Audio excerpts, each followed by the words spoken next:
course, we're getting used to the fact that Cristiano Ronaldo, wherever he goes in the world, writes the headlines, and he did it again last night because Portugal kicked off their campaign, beating Ghana by 3-2, with Ronaldo creating more history by becoming the first player to score at 5 different World Cups.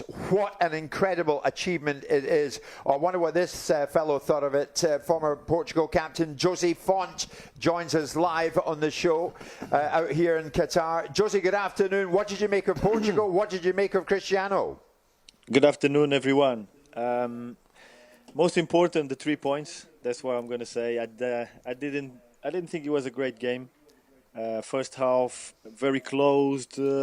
Portugal didn't really respect the positional game to try and break down a very low block from Ghana.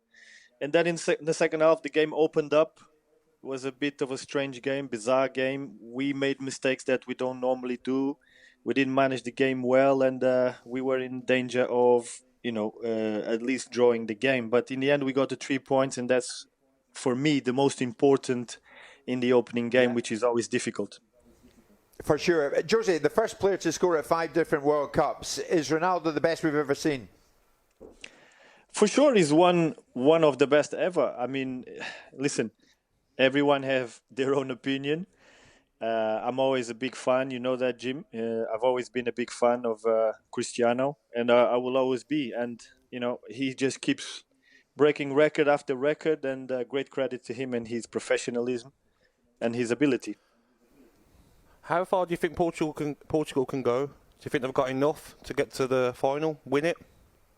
Gabi, very honest with you, I think we have the quality. We've got the quality, absolutely. I just think if we can tighten it up at the back, if we don't concede goals, we will always have goals in the team. We always have guys to create. We always have guys to finish them. So I believe we can go, into the last stages 100%. It's the minimum we can do. Jose, is there any danger of this Ronaldo situation becoming a bit of a sideshow for the Portugal team? Because we saw at the press conference the day before the game, Bruno Fernandes was asked half a dozen questions about his now former Manchester United teammate. The Portugal coach was visibly frustrated by that. A lot of attention, obviously, on Ronaldo last night. How did they manage that in the camp? You see, the thing is, Portugal players that play with Ronaldo are used to these situations. We've always have to deal with the majority of the questions being about him and, the phenomenon that he is around the world. Everywhere we travel, we get this. So the players are used to the lights, are used to the questions, to, talking about Cristiano. I think the most important thing now is that for Cristiano, the matter is closed. He knows he's not playing for Man United. He's going to try to find a club. Man United is going to move on. And I think that will calm everything down in the camp. But as I said, the players are used to deal with this situation. We know he's a phenomenon, and we know, that he's followed and he's loved by, and probably as well there's people that don't like him. But it's part of football, it's part of the life, and we've always managed to deal with this. Jose, what is the expectation in Portugal from your own media and from your own fans in this tournament? The manager left it quite simple. He said we are going to the World Cup to win it. He set out the target and the objective to do it, and that's the expectation that we have as a country. One, because we've won in the past. We know how to do it.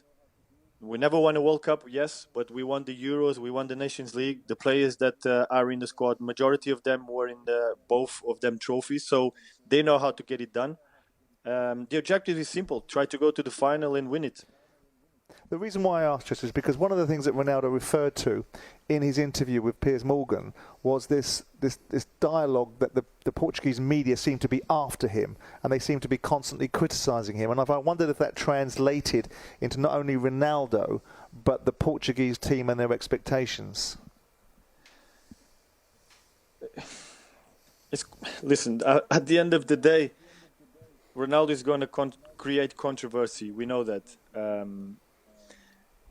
You have people in the media that like you and love you. You have people in the media that hate him and don't like him.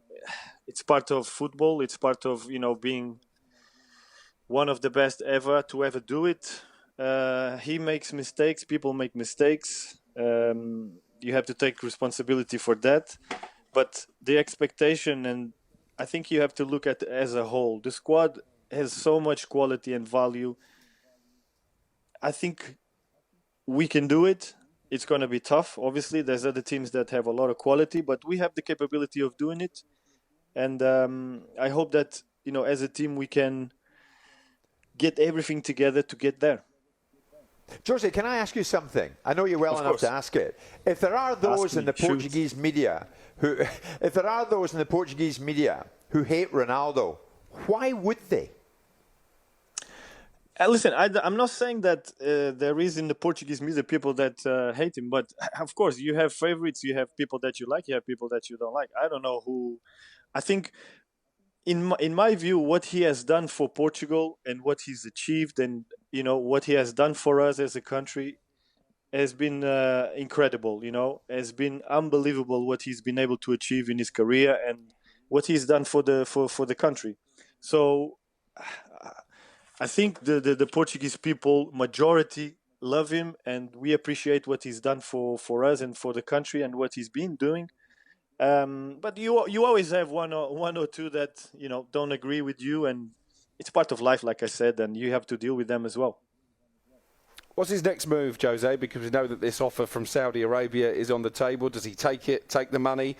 Does he go back to Sporting Lisbon maybe? Or do you think he can still get one of those genuine Champions League superpowers? It's a very good question. It's a very good question. Thank you. I think, you've got to put yourself in his shoes. It's kind of hard to try and guess at what stage and what frame of mind he is. Knowing him, that what I know from him is that he's a very competitive guy. He still is. You can still see that he wants to compete at the highest level. From what he's been saying in the media, he wants to keep going and he wants to keep playing at the highest level. I have my doubts that he will, pack up and go to Saudi Arabia or a country or a league like this for the money. I think he will try. That's my own view. He will try and be at the highest level and play for a big club still.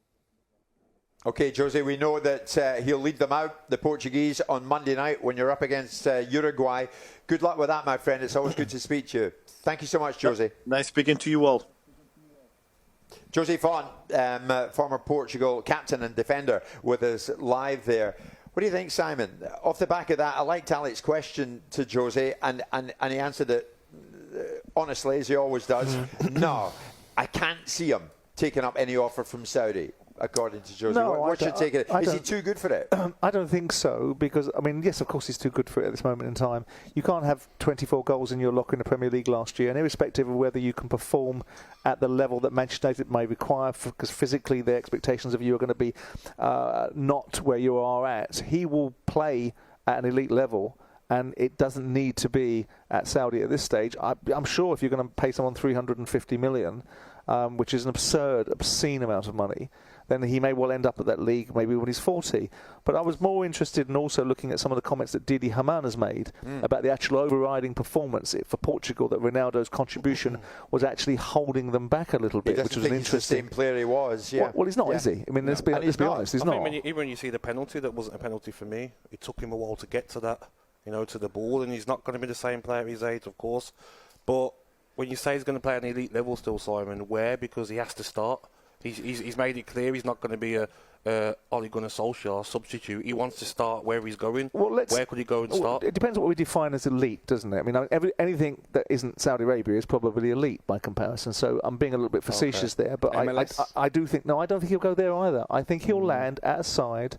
And we touched on Newcastle the other day. We did the other day because of the gateway to Saudi. It's an easy way to get into the Saudi situation because Eddie Howe would run a mile. You would like to think so, but there were rumours doing the rounds in a little enclave of people that purport to know these things. Well, I'm not sure that's right. I'm not sure that he doesn't have a choice. I'm saying Eddie Howe wouldn't have a choice if Ronaldo went there. I'm not sure that's right. Why would you think that? Eddie Howe is in a good nick. They're making sensible decisions. They've done nothing about if they're thinking of bringing Ronaldo there to get him, to Saudi Arabia afterwards. Maybe they will say to Eddie Howe, you can bring him in. I think it undermines the whole project. Yeah, I do agree, too. but you never know with these owners. I do too. Looking at the Ronaldo situation closely, Alex, finally on this one, who's to say he doesn't write the ultimate headline at this tournament? Who's to say? I think I detected that Jose was somewhat hesitant to commit that Portugal will go all the way. But who's to say they won't and he holds this thing aloft? You're a bit more romantic than me. I think we're already seeing a narrative in this World Cup of ageing stars. I think that's exactly who right. are over the hill. Yep. We saw it with Luis Suarez yesterday. We've seen it with Gareth Bale today. Didn't think Messi was brilliant for Argentina against Saudi Arabia. And I thought Ronaldo, apart from the penalty, was bang average, to be honest.